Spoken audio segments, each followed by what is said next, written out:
Hello, everyone. This is JD Calderon, and this is Indie Comics Explained. And yet again, I brought on this guy. Well, other side, other way. There you go. I'm over here. I'm over here now. Wait, I know you. Like this way. We brought on Marvin, and tonight we're talking to a retailer. But Marvin, please introduce yourself.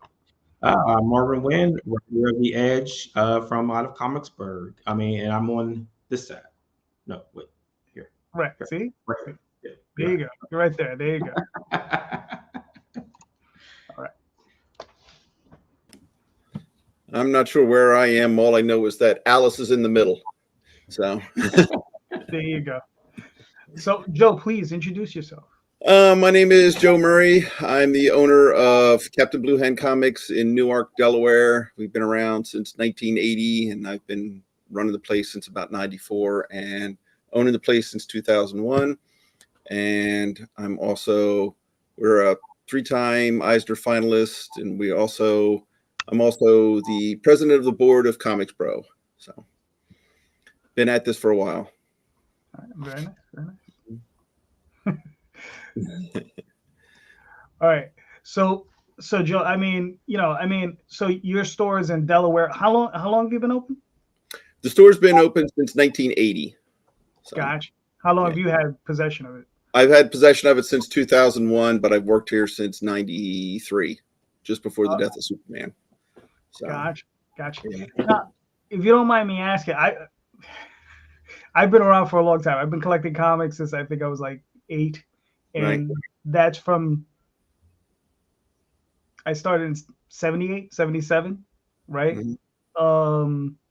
So in that time period, I've been collecting the entire time. So from that period that you started, like, what are the big changes you've seen in the industry as far as like, whether it be sales or anything else? Like, what are the big things that you have seen in your marketplace? In the industry, the thing that I've seen the biggest change was suddenly everything shrinking down to just diamond in the 90s. And then, of course, recently everything exploding away from diamond. And that was all kinds of a seismic shift. I've seen the trend where it's gone from new comics, people buying crazy amounts of new comics. And then, the speculators disappear. And then also I've seen trade paperbacks are big, back issues are flat. Back issues are huge, trade paperbacks are flat. Variant covers come along. Variant covers are sort of the bane of my existence, but they do pay the bills. So I've seen tastes change a little bit, and I've seen the flattening of the sort of marketplace. I think Joe Field had a great graphic at one of the Comics Pro meetings where he did sort of a 2D picture of the 3D version of sales in comic books, and he showed like a metropolitan cityscape where you have buildings of all kinds of different sizes. So you had a whole bunch of titles, some that were huge and some that whatever. And then now it's just like a field of wheat where everything's just sort of flat. There's more of it. There's more titles, but everything is just sort of mid-range. So I've kind of seen that where we're having to do more work to move the same amount of comics. I think that's kind of one of the main things. And also at this point, I'm definitely seeing a different generation starting to get nostalgic for the comics that they had as a kid. I mean, I'm sure you were nostalgic for the Shooter era of Marvel, before he lost his mind. But I mean, I got involved in comics because of the licensed tie-in books like ROM, Micronauts, and Shogun Warriors. The ones based on the toys. Those are the ones got me excited. So I kind of started in that era. And now, as much as I was like, oh God, the comics from the 90s, there's now the people that was where they got into it are now at the point where that's all their nostalgia kind of stuff. And you're seeing all the people influenced by the Image people, and you're seeing all the people influenced by manga and everything. So it's been a cool ride, I have to say. All right, cool. Marvin, you got a question, or you want me to keep going? Sure. So, you mentioned that you were the president of Comics Pro. Can you tell the chat or the audience about Comics Pro? So Comics Pro is an international trade group of about, I don't know, 200 or more brick and mortar comic shops around the world. So at this point, so we get together, we have an annual meeting, which I had a great time. You guys were at the last one, and I had some great conversations with you guys. That was one of my favorite parts. I just wandered into the room, and there you guys were having a meeting, and we had a nice long chat, and I was like, wow, this is cool. So, and so at the moment, we're kind of the nexus of where retailers, publishers, creators, and distributors can all kind of come together into one room, since everything's so fractured instead of it just being a diamond. So we're the ones kind of holding the center a little bit, try to bring everybody together. Harrimanberg was there, I remember. That's kind of what Comics Pro does. We promote, advocate, connect, and educate comic retailers. That's our mission statement. Awesome. Mm-hmm. Cool. Joe, just out of curiosity, like what percentage would you consider your clientele base would buy indie comics? That has changed over the years. Mm-hmm. So back in the late 90s, there was that gap between before Wizard Worlds and all of those kinds of things started, when there used to be, I don't remember if you remember, there was a big show in Philadelphia called Comic Fest, mm-hmm. and things like that. There were lots of huge shows, sort of like there are now. And then they disappeared. Everything dried up after the thing burst. And until that stuff started coming back again in the early 2000s, we would put on little independent comic shows here in the late 90s and early 2000s. We called it the Acme Show, the Alternative Comics Mega Event. We didn't pull the kind of numbers that anybody nowadays, you just say Comic-Con of any kind, even if it's basically an Etsy show, and hundreds and hundreds of people will show up. But we had a number of people there, like we had Brian Michael Bendis before he was Brian Michael Bendis, and David Mack, and John Gallagher, who now has a book, volume 5 of his book with Penguin Random House, and Jamar Nicholas, who does Leon, has got to deal with Scholastic, and John Green and Dave Roman and Brian Wood and Franco and Art Baltazar. So all of these people who, after 20 years have become overnight successes, were with us doing stuff, kind of making these connections between each other in the early, in the late 90s and the early 2000s, the tail end of last century, in the late 1900s and the beginning of this century. And so we definitely had a much more willing group of customers to buy indie comics. That has kind of faded a little bit out of,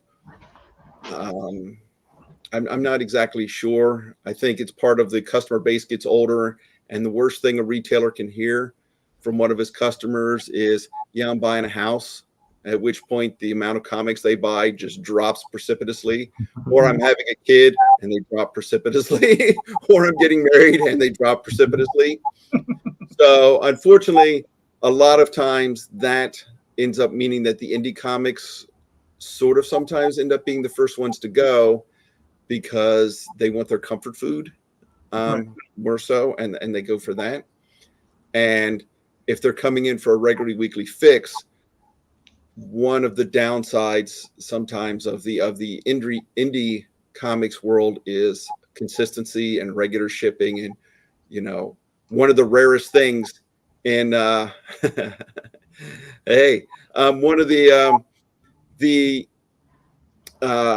one of the rarest things that you will find a lot of times in the indie comics biz is an issue number 3, and a lot of times after being burnt enough on not being their second issue or something, they want something sort of consistent.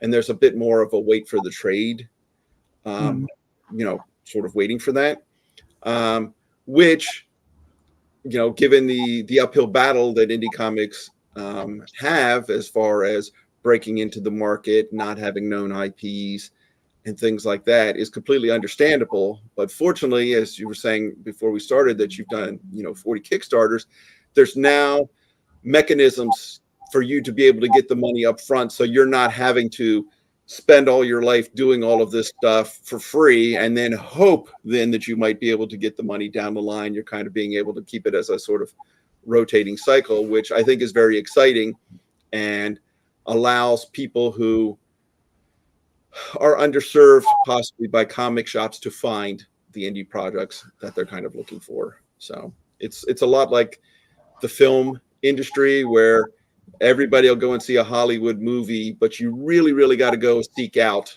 that sort of that whole underneath the tip of the iceberg indie film kind of festival thing that's going at the film festivals and stuff. So I admire that you guys have adapted to changing things and not necessarily being dependent upon, the comic retailer infrastructure on that. So there's some good support there when you can get it, but so the actual percentages I don't know to actually answer the question. Again, it depends on the project, it depends upon the hand selling, it depends upon the enthusiasm of the creators. So local creators will move a whole bunch of copies of something because they're sort of the extended family and part of the community. Beyond that, it becomes a little bit harder to try to sell them. So, well, sounds like we need to make a trip up to your shop and have a day. Absolutely, anytime you want to. That's when we get the phone call from. So first, I want to say everything that Ben C. Schwartz said in your previous one of these about calling on Thursdays and all of that stuff. Absolutely correct.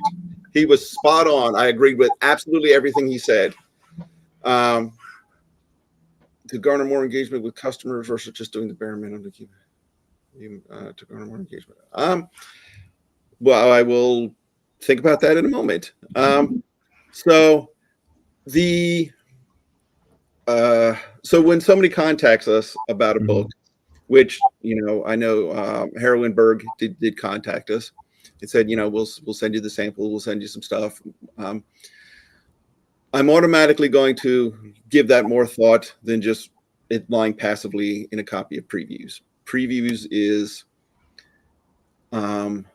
it's the phone book of the digital age. Not to say that sometimes you don't just prefer, not to say that I sometimes don't wish I just had a phone book, and sometimes that's easier than the internet. Just like sometimes you wish you had a book of maps instead of having to try to use Waze or Google Maps to find an alternate route. But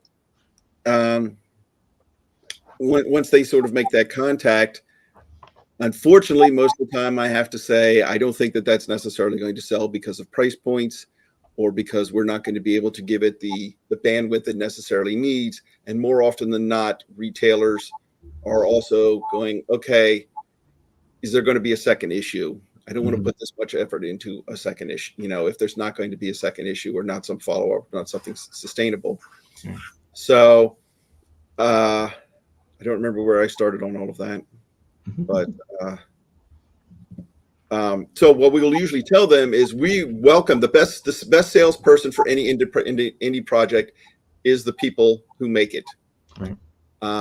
You're seeing that a lot now in the retail thing because so many more creators, even on big 2 titles or big 5 titles and everything, doing Zoom meetings with the retailers and doing the publicity and stuff themselves to reach out, because we sort of need to be convinced of the passion behind the project and the sustainability and the elevator pitches and everything for that and the tools. So it's not just indie creators who are trying to do this. It's a kind of a completely different market because there is so much noise and everything has been so decentralized.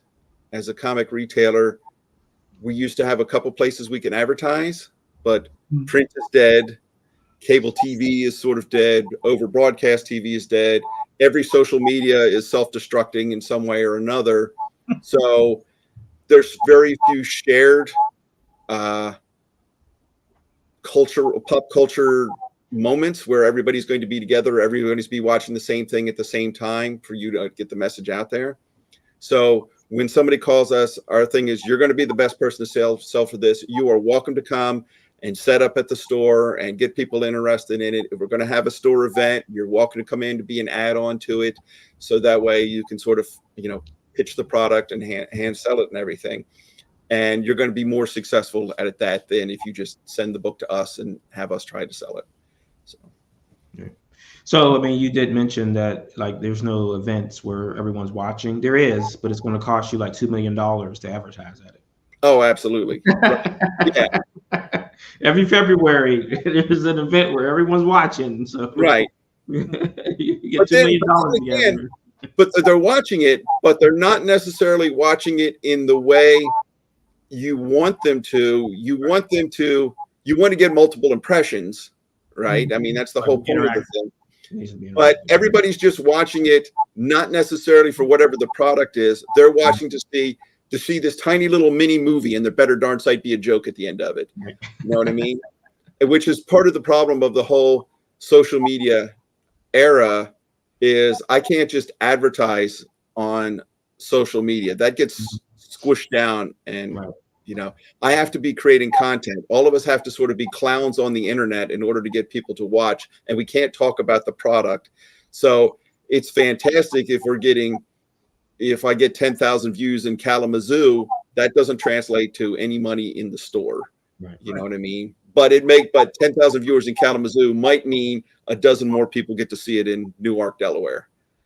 And so that's an awful lot of effort on it. But yeah, I would say that the Deadpool movie, the most recent Deadpool movie, I think was a cultural thing where everybody was there at the same time. I have a whole lot of thoughts about that being the sort of next way that it's almost like it was an interactive movie because they had done so much stuff and giving you so many little seeds, but not necessarily telling you everything, that everybody went to it, watching it like a puzzle to try to say, oh, I figured that out, or I didn't know this was coming or whatever. So it was like very interactive prior to it with surprisingly few spoilers.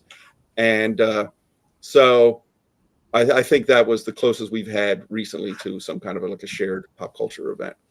Did you have a question, JD? I wanted to add on to what he just said. Well, I was about to, I don't know, you might be adding on the same thing I'm going to add on, but did you find that movie actually helped your business in any way? A little bit. We did move a little bit more Deadpool, Wolverine stuff prior to it. Generally speaking, the Marvel movies anymore don't move things. The movies that move books the best in the past were like when Hellboy was first starting or when Watchmen was coming out. Some of those kinds of things tend to do so more so. So if there's going to be a Thunderbolts movie, we're not going to move that many more Thunderbolts. So. Gotcha. Well, how about something like The Boys? Did that do anything for you? The Boys did move a lot of volumes initially. Walking Dead, of course, also moved a whole lot of volumes at the time. But like a mainstream one does not tend to move things too terribly. And a DC movie does not tend to move it much at all. So, I mean, well, that's not true. We do sell a little bit. Once they mention, we may have moved a few more Supergirl, Woman of Tomorrows because that was mentioned or something, but not enough to appreciably move the needle. So I mean, there could be two parts to that. So do you do anything like in with a partnership with one of the movie theaters to hand out like business cards or directions to your shop or like a coupon that you could hand out at the theater as people are leaving the theater seeing those movies? We have done those kinds of things in the past. We used to every year, the first week of December, we would do an event over there. We'd show the movie A Christmas Story for free if we brought canned food. So we'd be collecting money for that. And then we'd send them all over here because we had Santa Vader and his Stormtrooper elves here, which is always amazing. And we would do, whenever there was a Marvel premiere, we would sell tickets and do kind of, showings and stuff like that. Mm-hmm. But post-COVID, that's become a little bit more difficult. And the theater that was here before has sort of become more of a multiplex. Okay. And it's a little bit harder to do that because the economics of it for the theaters are kind of different. Right. And it's harder to do like at a special showing of something because they're required by their distributors to always have their movie on this particular screen and something, so they can't just slot something else in. Mm-hmm. It's, given now in movie theaters that somebody in California can just press a button and your local movie theater will just stop the movie in the middle. They can just yank that movie away from them. Mm-hmm. Did I just disappear? No, you're good. So it's definitely a more corporate kind of controlled digital thing. So it's been a little bit harder. So we have not had the opportunity to do that much. Right. What about any like local, like independent theaters, smaller theaters that could probably use that boost? We're Newark, Delaware, so we don't have a lot of that. But we have worked with them on occasion when we can, but we haven't necessarily seen that bring in as many people as we would like. Gotcha. Gotcha. All right. So I'll ask you a generalized question. I always ask this to all the retailers, right? So what advice do you have for any indie creator that wants to reach out to you? Like, what's the best advice for you that you can give them to reach out and make contact with a retailer? Don't call on Wednesday. Well, yeah. It doesn't. I'm okay with you calling me on Wednesday because I have a really good staff and I spend more time hiding in my office than I actually do out front. Although being out front is more fun than being in the office. Yeah. But Thursdays are generally better, although I end up having so many Zoom meetings on Thursdays that it's. But I mean, just like basically everything Ben said in your previous one is reach out. You contact, ask sort of the questions that you sort of ask, give us the sort of pitch, tell me where to find more information about it. If I say, okay, send me, a link to or a PDF or something of the book. But the main thing you can do to impress me is to have an issue 3, just so for me to know that this is worth getting into, or if you have a full trade or something like that. So you don't even want to talk to a creator unless they're past issue 3 or at issue 3. I won't. I mean, I'm okay with talking to you, and I will give it a look because sometimes a lot of things are done in ones. With indie stuff, you do get a little bit more done in one instead of the sort of bloated storylines that you might get from a Marvel or a DC book. Something sort of expanded. So I'm okay to take a look at that, but that's the thing that impresses me the most. Look, this book is coming out regularly, and it's not coming out once every 8 months or something. I want to be able to see that there's some degree of consistency to it, so we can build an audience for it. Yeah. Because even regardless of how good the quality is, sometimes the sale you're making is just sort of a little bit of charity on your customer saying, okay, fine, you said to read this, I'll throw it in my pile. I don't know if I'm going to get back to it or whatever. And I mean, we have that too. We have our first exclusive cover for a comic, and I think a lot of those have been sold just out of a sense of community as opposed to a sense of interest in the actual product itself. Cool. Gotcha. Now, so that opens up an interesting question. So would you rather see, let's say, myself as an indie creator, would you rather me approach a project, let's say as a 4-issue limited series, or just as a single, trade paperback? I would probably have an easier sell with the trade. Mm-hmm. We have taken part in a couple of Kickstarters with that. To get retailer things on it. A couple of books that I like, Love in Caves by Tom Zoller. We've done Blighter by Jeff Parker, and I think Drew Moss and some others. And I think I've done some Jimmy Palmiotti ones. But that's a little bit of an easier sell sometimes because, here's the whole thing. You're going to sit down, you're going to get a meal. You're not going to get just a little bit of it. You're just not going to get a little bit of an appetizer that's going to leave you hungry, and the meal's never going to come. So. Now here's another thing. Do you prefer trades, like just soft covers, or hardcovers? It all depends upon the price point and the product itself. Mm-hmm. As a person who supports a bunch of Kickstarters, here's my hot take on them.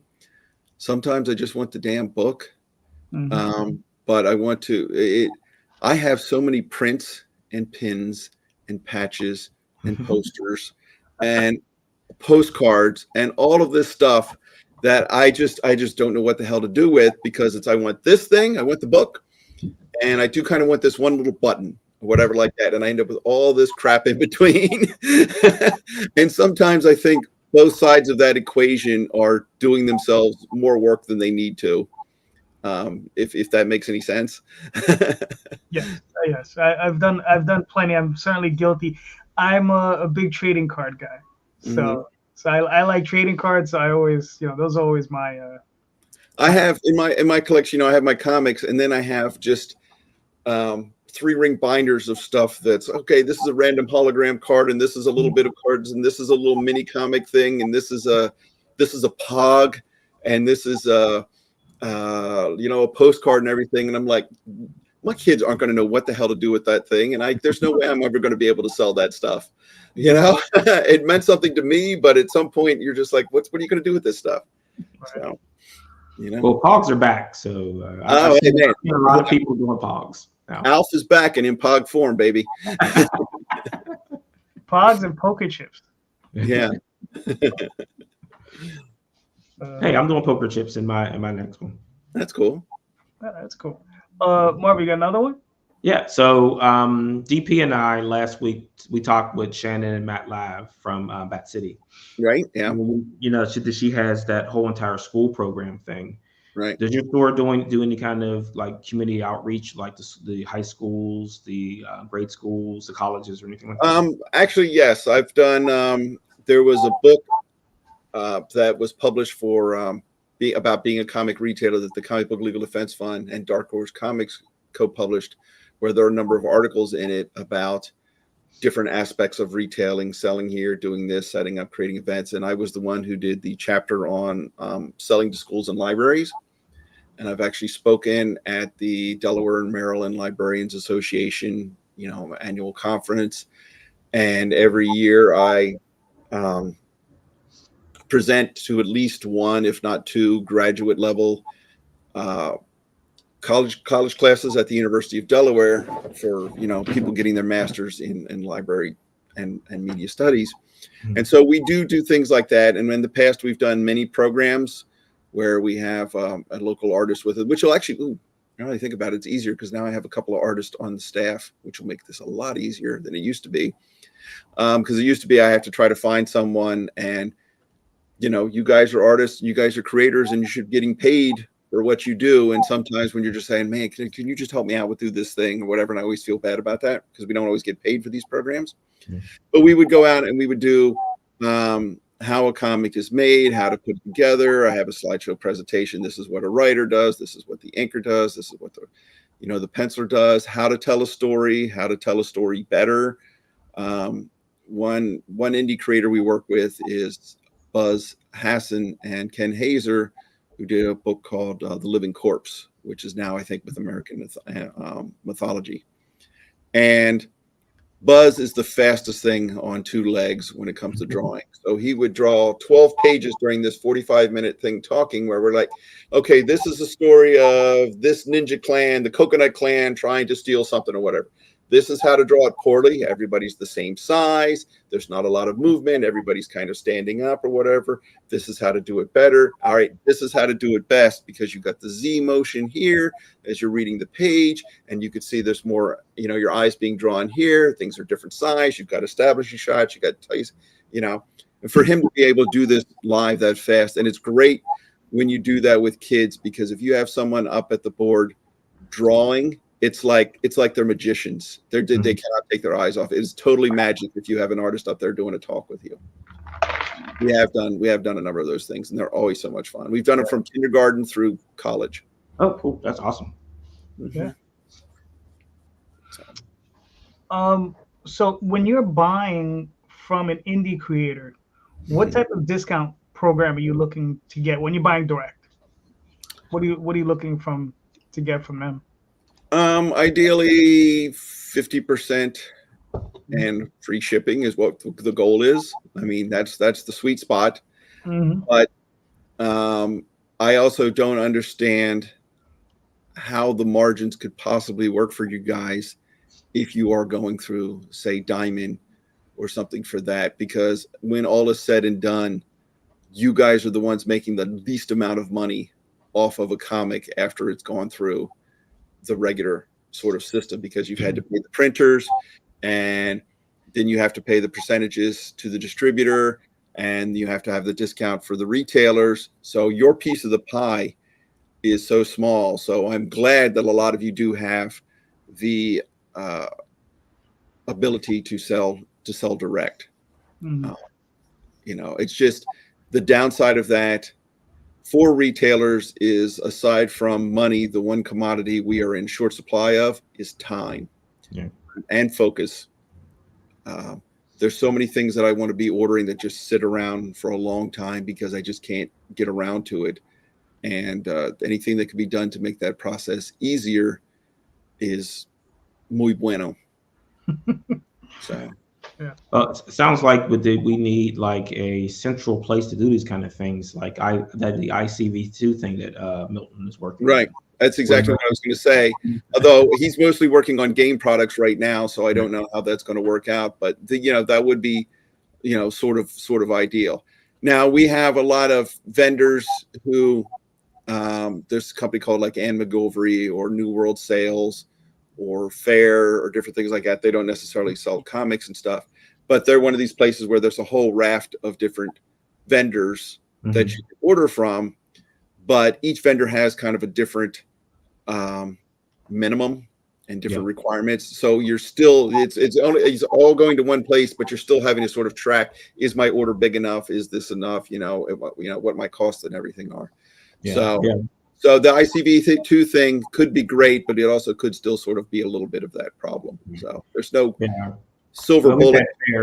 But we had Fair calling me like weekly almost to get our site set up, because I started it and I started putting stuff on there and I never clicked the launch button. So they're like, hey, are you going to launch this? Because we really want to get your product in our store and out to our customers. Like, yeah, I'll get to it. I'm sorry. Hey, Fair's great.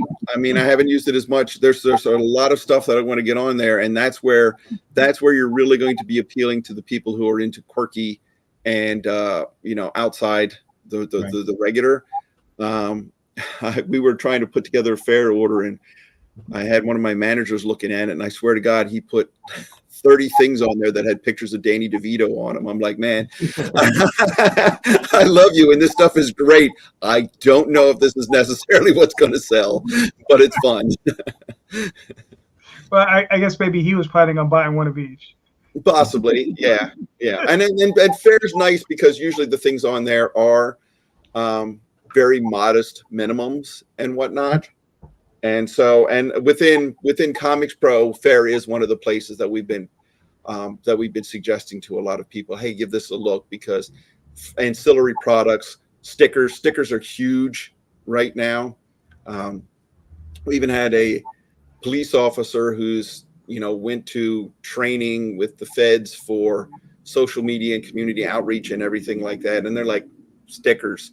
They don't want business cards. They don't want this. They want people in their 20s want a sticker they could put on their overpriced water bottle. That's how you're doing sort of the outreach and things. And you can get that kind of stuff on Fair. Right. So,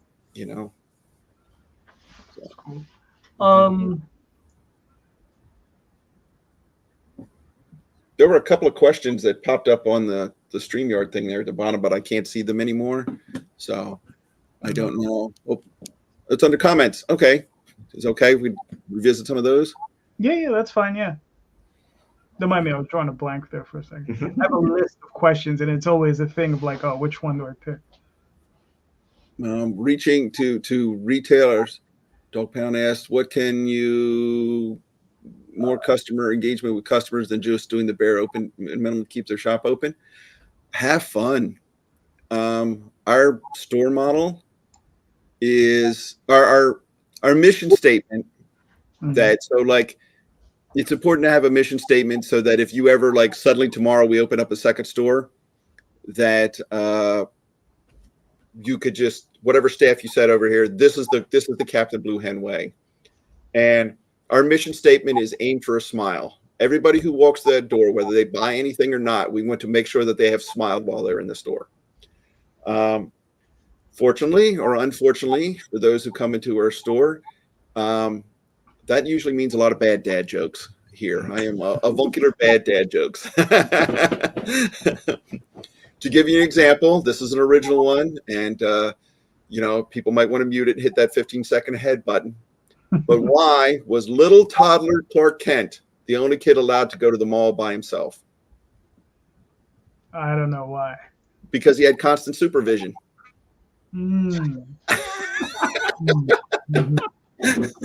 So anyway, we have our little go-to things, and the stuff that we sell that a lot of times they come in and you've got to acknowledge them, you got to reach out to them, and I would always say something like, "Can I help you find anything?" And everybody's always first response is, "No, I'm good." So my immediate response to that is, "Well, okay, if you find anything, let me know. Otherwise, I'm an overpaid paperweight." And I'm an overpaid paperweight. I really want to keep this job. So, to kind of break the ice there. And we also engage people with, when you come to check out, or if we happen to get a hold of you at some other time when you're going, we always have a question of the week. So it's usually something kind of goofy. This week's question is, because All In shipped this week, is what are you all in on? Okay. A room full of puppies, breakfast for dinner, Scrapple, putting your Crocs in the freezer, Red October, which you guys are in Pittsburgh, not Philly, so that's not a real thing. Spoilers, sweatpants, which of those things you're like, yeah, I'm all for this, or catch up on everything, so that gets all kinds of conversation, and you just want to try to find ways to have conversations with people. When people walk in, you make a comment on the whatever T-shirt to start some kind of a question and everything. And so it's all about building relationships, the same as it is with building relationships with schools and libraries. It's all about, making there. And so you want this to be their third space, the place that they feel happy to come to. And you see that a lot of times in reviews or when people are tagging a comic shop or something, not the trolls that are the clowns that Heroinberg mentioned, which there are a lot of those. But the ones who are like, man, I was having an absolute crap day. I went to Captain Blue Hen. I went to my local comic shop or whatever, where, every retailer will say they feel like they're Cheers, where everybody knows your name. And literally more people know your name when you come into a comic shop. I mean, we have people who have every time they walk in, we've established a set routine for them. This guy comes in, we applaud. This person comes in, he is Dr. Mr. Michael Monk, PhD, because we're following all of that stuff. And it's not going to be the experience that you're going to get at Costco or, anywhere else. So, and that builds trust. And then trust allows you to get someone to buy something or to consider something that they might not have considered originally walking in. And so that's why you can do things as a retailer, like give this a try, buy it now. If you don't like it, bring it back. We'll let you trade it for something else. And you almost never get those books brought back to you. Almost never. I mean, there's been titles, there's a little random Image trade paperback. I don't know if you've ever heard of Dynamo 5. Yes. I've sold 80 of those. I've probably sold a double-digit percentage of the total print run, because it was just one that I really, really liked, and I sold. And I don't know how many deals of those that I made, said give it a try if you don't like it. And I thought, I think one person brought it back, and I was like, well, godless commie anyway. So, but it's all about establishing the relationship and having fun and making this a place where it's not necessarily a high pressure sell. It's just, just come in and have some fun. Right. So. All right, cool. I want to ask you, do you sell manga?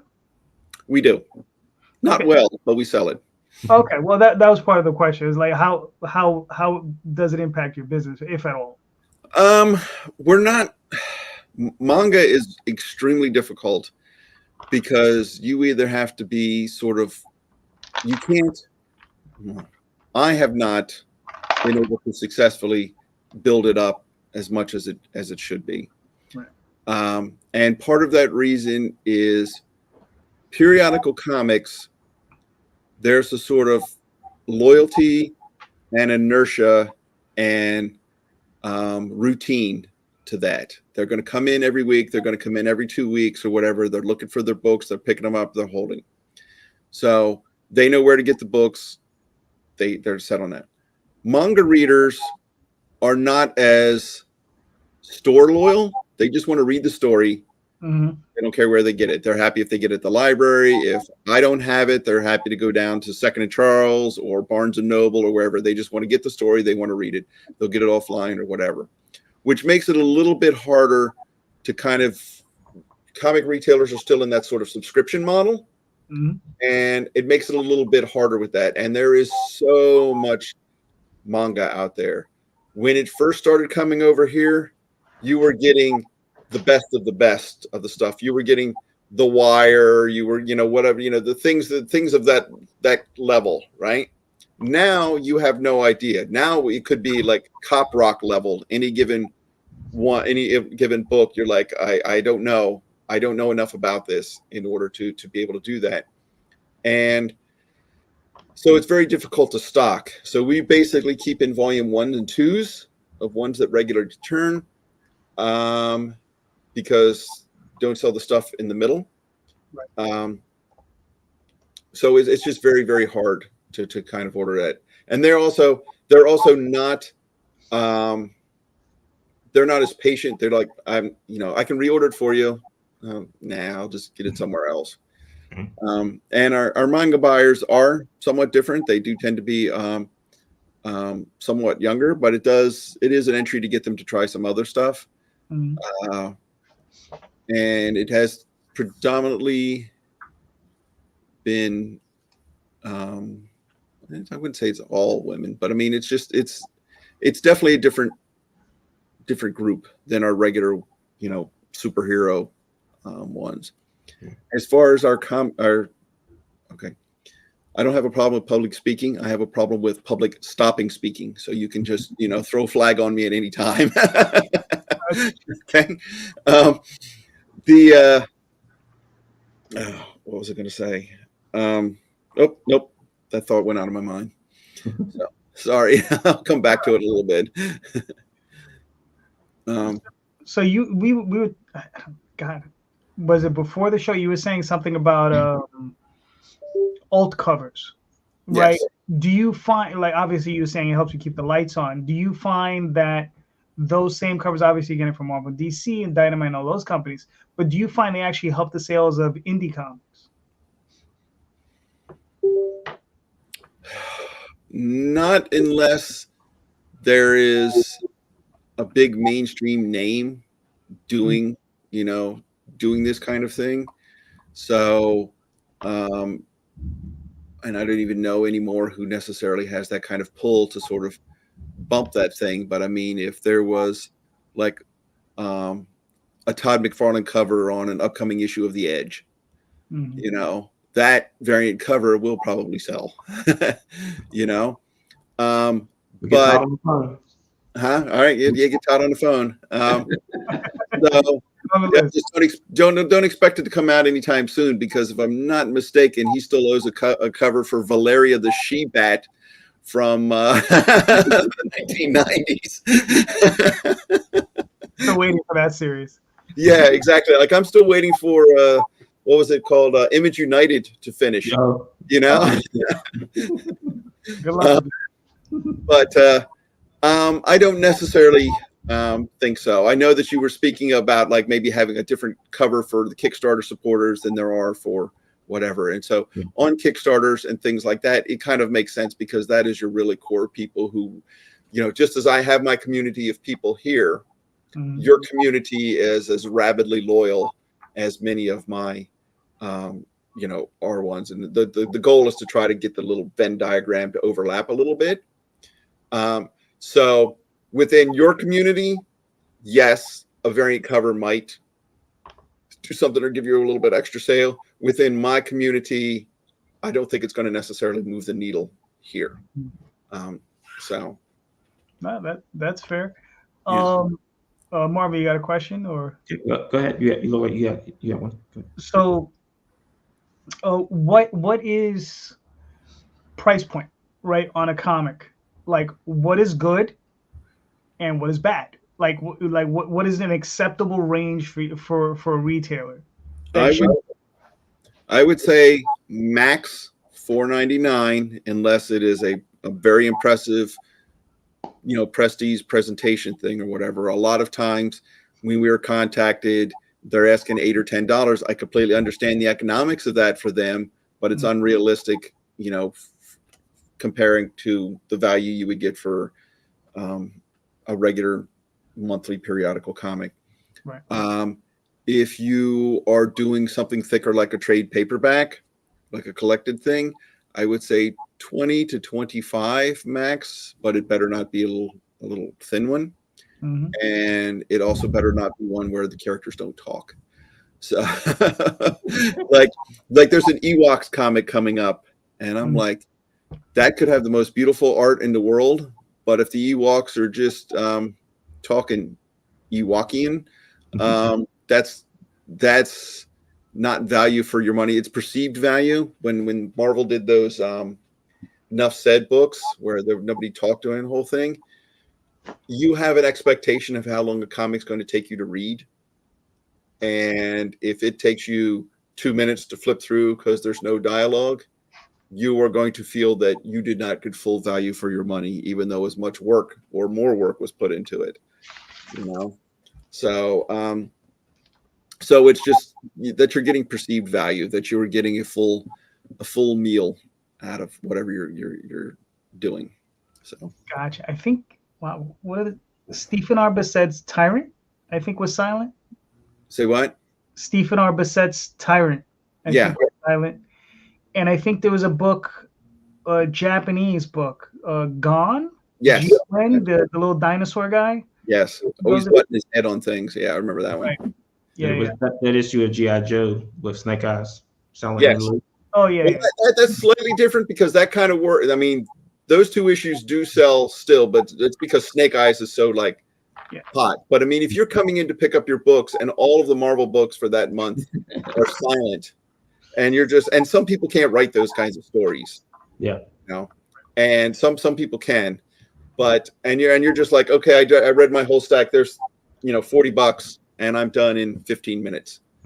No, I don't quite feel like I got everything I needed out of it. So making sure that there's the value for like even Brian Michael Bendis, I think there was one issue of Powers which took place during like the caveman era, which I don't think there was any dialogue at all of what's of, and even Bone with Jeff Smith, when you read it as a collection, it has really good pacing. But when there's an issue that comes out where there's really it's just a chase scene for the whole thing and not a lot happens, and that's the same thing that happens with all of the Marvel and Star Wars TV series, like Ahsoka and you know, there's just like 6 episodes in the middle that could have been an email because it's just run back to exactly where we were at the start of it. Run back to exactly where we started this, you know. So so as long as you're getting value, there's perceived value for the money, like, okay, this was time well spent. I enjoyed this, you know, I feel like I got my value of it. The price is a little bit flexible in there, but just at a first blush, if you're going over 20 or 25 for a trade, you know, it better be freaking spectacular. And if you're going over $5 in a comic, it better be very impressive. So, is it an uphill sale? But again, those margins are probably very difficult for you. So I can understand what's going on there. Depends So on let me ask you a question as for Kickstarters. Mhm. So I think one of the things we talked about at the Comics Pro annual meeting was we were talking about local comic shop day as an opportunity for independent comics, more so than Free Comic Book Day. Because I've done a lot of work with Free Comic Book Day, and Free Comic Book Day is your Hollywood tentpole. They want the known IPs kind of stuff, despite the fact that there are 60 offerings. Okay. And the less return on the purchase that I am going to get as a retailer, the higher the cost that comic usually is. So like most like your Marvel ones might be between 25 and 30 cents a piece to us. But the smallest one that I might sell 2 copies of the regular title is going to be, they're going to try to ask like 65 or 75 cents for the comic. Okay, that doesn't work. So for us, Free Comic Book Day tends to be more of a big family thing. So they want Simpsons, SpongeBob, Sonic, Teenage Mutant Ninja Turtles, and stuff like that. Mm-hmm. Local Comic Shop Day, as someone said, independent music and indie comics having a lot of similarities. Local Comic Shop Day is trying to be more like Independent Record Store Day, Record Store Day, which is ironic because Record Store Day stole it from Free Comic Book Day. Now Local Comic Shop Day is trying to steal it from Record Store Day, where you want to get the things that you are only going to find at your local comic shop. You can find Wolverine and Deadpool and Superman and Batman at Target, at Barnes & Noble, at Amazon, at Walmart, okay? You are not going to find Oswald Chronicles, Comicsburg, Heroineburg at any of those places, but you could find them at a comic shop. Mm. And so comic shops used to be the incubator lab for new things. Like, Walking Dead was big in comic shops before it got on, AMC. Hellboy was sort of like that. Watchmen, all of those kinds of things. So we're tomorrow's next big thing today at your comic shop if you want to get on the ride the edge of it. And so the experience that you're only going to get at your local comic shop, that's the opportunity for indie creators to kind of step up on that thing. It's still trying to find its identity. It's floundered a little bit, but I think that that's the big opportunity. This is the what's the big indie film festival called? Not Cannes or whatever. I don't know, whatever the big Con. Yeah. Whatever the sort of indie film festival, the big one is. That's what Local Comic Shop Day should sort of be for comic creators. That's the day when you guys go en masse out at your shop and you're pitching to. You're only going to get this. You're going to meet people passionate about their things. You're going to meet the artists. You're going to, just share the joy of comics at that time. And so I think that that's where indie creators and stuff can shine on those kinds of things. Yeah. So we do Local Comic Book Shop Day at the local shop, and we did New Comic Book Day. Mm-hmm. And of course there were more people at New Comic Book Day because people Free Comic Book Day. Free Comic Book Day. Yeah. People were coming in didn't even know it was Local Comic Shop Day. I think that's an advertising issue. Oh yeah, that we're definitely trying to work on. But that's also one of those things where, as a community, we could try to kind of grow it. And you need to find retailers who are into that. And part of the problem with some comic retailers is just staffing. Yes. There are still a lot of comic shops, and no shade or anything thrown on them, but if you don't have staff, if you only are a 1 or 2 person operation, it can be very difficult for you to do events or kind of sustain this sort of stuff. Mm-hmm. We have that, we've been around for all these years, and we have some of that to a degree because I'm old and tired and I don't want to be here at midnight doing some kind of event or something, I want to be home, putting my Crocs in the freezer and putting them on and just sort of relaxing sometimes. So it can make it difficult to get to do the kind of events that you want to do. When you talk to Shannon and Matt from Bat City, they are young, have the fire in their souls or whatever like that, and they are bam, bam, bam. They're knocking out events, of which I am incredibly envious of. And we were able to do that 20 years ago before I had kids. So on both sides, it sort of needs to be trying to make it as easy as possible. Right. I think that where that lands kind of is in like the creator's hands, also helping with marketing advertising. We do a lot of marketing advertising for a lot of the shops here. We do marketing advertising for the shops in California. We do for Florida. We do a lot of marketing advertising for a lot of shops. Like if they're carrying our stuff, we are seriously pushing people to go to these shops and get our stuff from there. Like, why buy it from me and I have to ship it to you when you just go to your local store? They've got it. Go get it from them. So and that's fantastic and greatly appreciated. And the downside for you, I assume, as creators, is anybody who gets into the comic creating business does it because they have a story they want to tell and they have a passion for it and they're looking forward to drawing and telling these stories. As indie creators, what percentage of your workload is actually doing the creating and the fun part? It's gotten less, like since the Comicsburg thing has become a thing, it's gotten, for me, less and less, because I took on most of the publishing duties of the company. So that's publishing duties of everyone else's book. That's publishing duties of my book.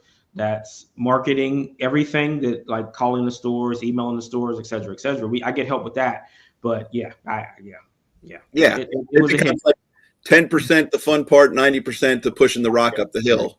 Right. But the good news is that I had built up so much stuff over time that I can do that and take a little break from it and then come back to it.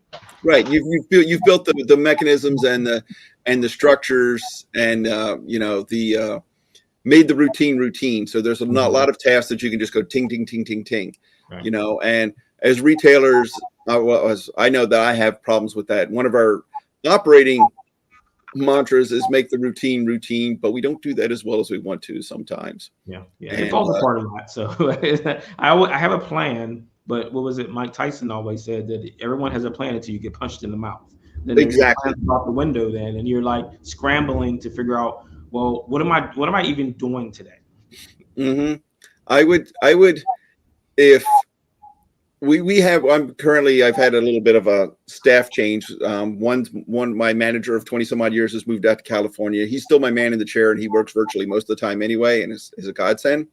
And then I had another one who moved to Canada. So I've got sort of new staff, and it is very difficult to hand tasks off and teach them things, because comic retailing is less about do this. It's like, okay, I have 300 different ways that I need to fight a fire. So when something starts, is it this? Is it this? Is it this? Is it this? And so it's sort of more like improvisational every day, is to try to fix things. And I imagine, you guys have some of those same problems as well. COVID certainly made us figure out how to improvise.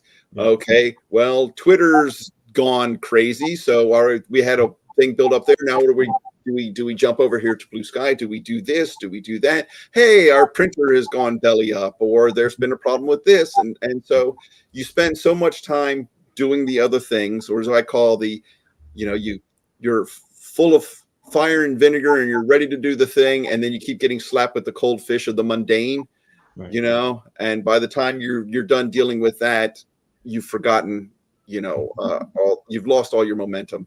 Right. And so the thing that we can try to do for each other and everybody in this industry is the greatest gift we can give each other is time. So if, as indie creators, and I like that you guys have kind of a collective of that, and I think that there's great strength in numbers in that. Is if you can sort of make a kit for the retailers and says, hey, we want to do an event. at your shop. We've got this whole thing set up. You can see how it's going over here. Hardly any hassle for you, whatever like that. Zenescope does some things like that where they'll do like sort of a live stream sort of thing, and they'll have some sales and they'll split the money with the retailer or do stuff, which was great during the pandemic. And it's basically we have to don't do anything other than just say, yeah, okay, that sounds great, And so I know that's a lot of work for you, but the more that you get that set up as a package, the easier it is to do. It's sort of easier to mass produce kind of as you go along. It's like writing press releases. The only reason press releases work is because whoever's got to fill those inches at the newspaper is glad to have anything he doesn't have to retype. He can just copy and paste in there and change, 3 words. You've made their job easier. That's why you got the space that time. Right. Now we have to try to figure out as retailers how we make that, can do that for you. Mm-hmm. And a lot of time it is trying to get through the barrier of you come out. Let's see, a lot of times, anytime anybody comes up and asks you something, your first thought is, what now? Right? What's this, and trying to get past that shield that just says, no matter what you're going to ask me, it's going to be a hassle for me. It's going to take time. Even just thinking about it right now is going to take me a little bit of time. And so trying to get past that initially, that we all just need to take a breath whenever anybody asks us something, to take a moment and go, all right, I don't need to anticipate. Let's just be in the moment here. What are you asking? Not trying to live in the future that hasn't been written yet. Okay. Wow, that got deep and pretty fast. I think I stepped on that one. It's okay. Well, I mean, we've come up on our hour, but Joe, I do have one last question for you. When it comes down to independent creators getting into shops, do you think it's easier for them to? Because look, there was a moment in time, right, where things like Cerebus Bone and Stranger in Paradise, right? You had all of these independent creators with their own companies as individual things. Mm-hmm. Is it better for a creator to go that route to get your attention, or is it better for them to maybe be with like a Scout or a Vault or an Antarctic Press or one of those companies? Like, which one do you find more beneficial? I wouldn't advocate being with Scout at the moment. For reasons. I know those guys. But I do think that does give a little bit of it sort of addresses a little bit of the issue of that there's going to be another issue, that there will literally be another issue, the number 3 situation, except with, the company we just mentioned at the moment. But there's a greater odds that if you are with one of those, the retailer will expect that there will be a subsequent issue sometime in the near future. Mm. It does make ordering easier. It does, I would think, take a little bit of some of the publisher responsibilities off of you. Mm-hmm. And there's already an established a bit of real estate within the sort of comic buying biome. Like I recognize all of those names, and I will be ordering through them, and I know who I'm going to order them from, and I can, I already have procedures for that. I don't have to take an extra step to contact the creator directly. It is nice that if they are with one of those things, usually you can contact the direct creator, and those companies are much more willing to work with you if you wanted to do some kind of event, that they can do things that the big guys can't do. They're more nimble and more receptive to ideas like that. So I would not say that is a bad thing. And it probably would make your life a little bit easier, and it does make our life a little bit easier. But then again, that's also somebody else taking another chunk of your pie. So, So. Yeah. Get your hands off my pie. Yeah, exactly. I didn't even get a full apple out of this pie. I didn't even get a full slice. All right. Real quick, I'm going to share out Marvin's campaign. Marvin, you want to talk on this real quick? Do they still have an opportunity to buy this? Yeah, so we funded on September 30th, but it is now in late funding. So if there's anything else that anybody else still wants out there, you can still pledge for it. So now it's kind of like a store. So it's not a wait until 20, 30 days. As soon as you pledge, now it's going to take your cash like it does on Indiegogo. Cool. And it was nice that I saw that I can order volume 1 off of this as well while doing the Kickstarter for 2. Yeah, so that was one of the big things that I wanted to make sure that, and actually it was a suggestion from Tom Hutchinson, who does Critter. Make sure that people know volume 1's there, because I didn't. It was there, but I didn't have it in the title. So he said, make sure you add it on there. So I make sure that it's on there so people know that they're not coming in like volume 2. I didn't. Where's volume 1? Mm-hmm. Right. Yeah. It's always important to put volume, 1 through 2. This is my campaign currently running, another 7 days. So yeah. Oswald's finally in color. So this is cool. So this is issues 1 through 6 of Passing Queens and Making Homes. And there you go. So, go check it out. The links are in the show notes. It's beautiful art in all of those. That's one of the other things. A lot of times we get solicitations and we'll send something and we're like, I know that this is a passion project for you, but you're not quite there, unfortunately. Yeah. That is definitely one of the things that, I started self-publishing in 92 and I got lucky. When I was a kid, I hooked up with a bunch of comic artists who were in the School of Visual Arts. They were taking classes from like Dick Giordano and, Will Eisner and stuff. So it was like, this book was my last campaign. And, this was illustrated by, I think Matt was 19 at the time. So, we were all kids. And, so ever since then, I've been trying to, maintain that level of, that level of quality. So, all right, Marvin. Yes, sir. It's that time. Joe, please let everybody know where they can find you and your store. We're on most of the social medias at Captain Blue Hen. That's blue is in the color and hen is in the chicken, and it's all written out. So, and we're at CaptainBlueHen.com. You can find Comics Pro stores at comicspro.org. They have a little map thing there, a little finder, so you can find stores in different states. If you wanted to, if you are a creator and you want to reach out to one of those stores to see about doing something, I highly recommend it. You can, I think you can email through there, and I'll probably get a hold of it at some point if necessary. But try to establish relationships with your local comic shops. But you guys are the ones who are going to hand sell. They're going to sell the stuff the best, and God bless you for doing it, man.